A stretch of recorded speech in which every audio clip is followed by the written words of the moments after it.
Hello guys, আমি মহসিন বলছি Sydney Australia থেকে। প্রিয় বন্ধুরা, আমি ঠিক এই মুহূর্তে যখন ভিডিওটি ক্যাপচার করছি ভাবলাম আপনাদের সাথে শেয়ার করি আমি খানিকটা সারপ্রাইজ এই মুহূর্তে। কেন সারপ্রাইজ?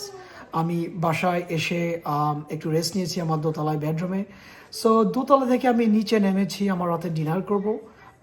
ঠিক এই মুহূর্তে ডিনার করতে যখন আমি নিচে নেমেছি, নেমেই যখন ডাইনিং টেবিলে আসলাম, আই বিকেম ভেরি সারপ্রাইজ। এবং আমি কেন এত সারপ্রাইজ হয়েছি তাই ভাবলাম আপনার সাথে শেয়ার করি এবং আপনাদেরকেও একটু দেখানোর চেষ্টা করি। আপনারা আমার সাথে উপভোগ করুন এবং খানিকটা সারপ্রাইজ হওয়ার চেষ্টা করুন।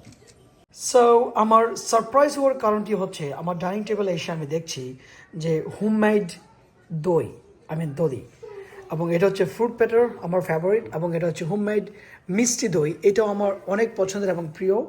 আর এটা হচ্ছে ইলিশ পোলাও, আমার মোস্ট ফেভারিট একটি ডিশ ইলিশ পোলাও। এবং এটি হচ্ছে এগ এবং ফিশ কেবাব, সালাদ, বিভিন্ন ধরনের সস এবং সমোসা। তো এই খাবারগুলো আমার ডাইনিং টেবিলে এসে আমি দোতলা থেকে এসে যখন নিচে এসেছি, আমি রাতে ডিনার করব, এসে দেখি এই খাবারগুলো এবং আমি অনেকটা সারপ্রাইজ হয়ে গিয়েছি এবং ভাবলাম আপনার সাথে শেয়ার করি। তবে হ্যাঁ, আমি কেন সারপ্রাইজ সেটি আপনারা খুঁজে বের করুন এবং আপনাদেরকে একটু সারপ্রাইজ রাখছি কেন আমি সারপ্রাইজ। আজ এ পর্যন্তই, বাই।